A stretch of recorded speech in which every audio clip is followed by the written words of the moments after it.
भैया मैं अब और नहीं सह सकता। मैं अपना हिस्सा चाहता हूँ। श्यामू, ये जमीन हमारे पिता की दी हुई अमानत है। इसे बांटने का मतलब है हमारे रिश्तों को तोड़ना। रिश्ते? भैया जब सारे फैसले आप ही लेते हैं तो ये रिश्ता कहाँ बचा? सुनो, तुम्हें अपनी मेहनत का पूरा हिस्सा मिलना चाहिए। बड़े भैया बस सब अपने पास रखना चाहते हैं। तुम सही कह रही हो। पंचायत बुलाकर सबके सामने अपना हक मांगूंगा। गांव की पंचायत में दोनों भाई, उनकी पत्नियां और गांव के लोग जमा हैं। सरपंच जी, मुझे मेरा हिस्सा चाहिए। मैंने भी इस घर और खेत के लिए मेहनत की है।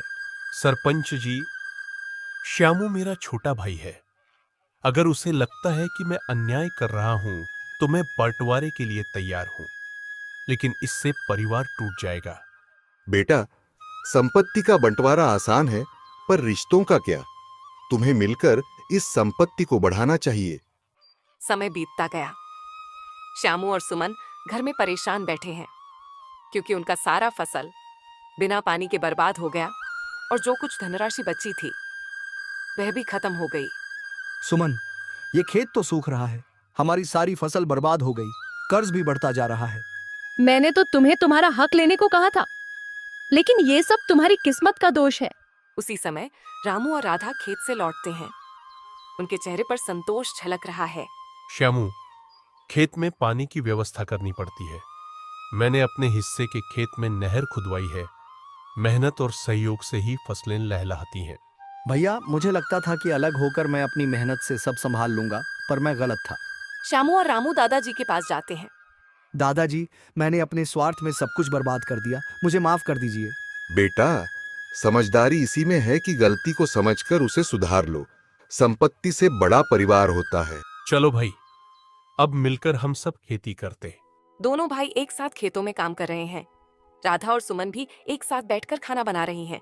देखो श्यामू, जब हम साथ होते हैं तो हर मुश्किल आसान लगती है। भैया, मैं अब कभी अलग होने की बात नहीं करूंगा। हमारा रिश्ता सबसे ऊपर है। रामू और श्यामू के मिलकर काम करने से खेतों में खुशहाली लौट रही है।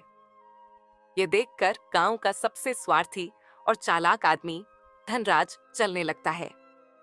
धनराज हमेशा चाहता था कि गांव के लोग आपस में लड़ते रहें ताकि वह अपनी चालाकियों से उनका फायदा उठा सके। रामू और श्यामू ने मिलकर खेतों को बेहतर बना दिया है। अगर ये ऐसे ही काम करते रहे तो मेरी चालें नहीं चलेंगी। मुझे इन्हें फिर से अलग करना होगा। धनराज श्यामू को अकेले में बुलाता है। श्यामू, सुना है तुम्हारा खेत अब लहलहा रहा है, लेकिन क्या तुम्हें पता है कि रामू तुम्हारे साथ पूरा न्याय नहीं कर रहा? क्या मतलब? भैया तो मेरे साथ अच्छा कर रहे हैं। अच्छा, लेकिन मैंने सुना है कि रामू तुम्हारे हिस्से की सबसे अच्छी जमीन खुद के लिए रख रहा है। तुम्हारे हिस्से में तो सिर्फ सूखी मिट्टी है। श्यामू का मन डगमगाने लगता है। ऐसा कैसे हो सकता है? भैया ने तो कहा था कि हम दोनों बराबरी से काम करेंगे। तुम खुद जाकर देख लो। अगर मेरी बात गलत हो तो मुझे कुछ मत कहना। श्यामू रात में अकेले खेत पर जाता है और देखता है कि रामू अपने हिस्से के खेत में नई नहर खुदवा रहा है। उसे लगता है कि धनराज सच कह रहा था। लगता है भैया ने सबसे अच्छी जमीन अपने लिए रख ली। उन्होंने फिर से मुझे धोखा दिया। अगली सुबह श्यामू रामू से गुस्से में बात करता है। भैया, आपने फिर से मुझे बेवकूफ बनाया।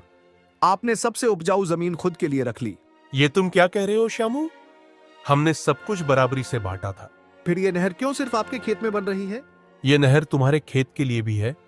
मैं खुद अपनी मेहनत से इसे बनवा रहा हूं ताकि हम दोनों को फायदा हो। राधा और सुमन दोनों यह समझ जाती हैं कि कोई श्यामू को भड़काने की कोशिश कर रहा है। वे धनराज को रंगे हाथों पकड़ने की योजना बनाती हैं।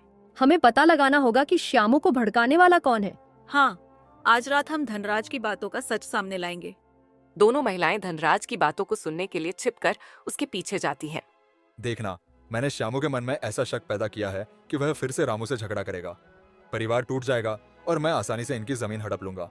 राधा और सुमन यह सुनकर हैरान रह जाती हैं। वे तुरंत जाकर रामू और श्यामू को सब कुछ बता देती हैं। रामू और श्यामू धनराज को गांव की पंचायत में लाते हैं। सरपंच जी, धनराज हमारे परिवार को तोड़ने की साजिश कर रहा था। उसने झूठ बोलकर श्यामू को भड़काने की कोशिश की। भैया, मुझे माफ कर दो। मैं धनराज की बातों में आ गया था। धनराज, तुम्हारी चालाकियों की सजा तुम्हें जरूर मिलेगी। अब गांव में तुम्हारी कोई इज्जत नहीं बचेगी। गांव वाले धनराज को सजा सुनाते हैं और उसके खिलाफ एकजुट हो जाते हैं। रामू और श्यामू फिर से साथ होकर खेत में काम करने लगते हैं। धनराज गांव छोड़कर भाग जाता है। भाई, हमें हमेशा एक दूसरे पर भरोसा रखना चाहिए। यही हमारी ताकत है। हाँ भैया, अब मैं कभी शक नहीं करूंगा। यही तो असली परिवार है। एकता को कोई धनराज या उसकी चालें तोड़ नहीं सकती।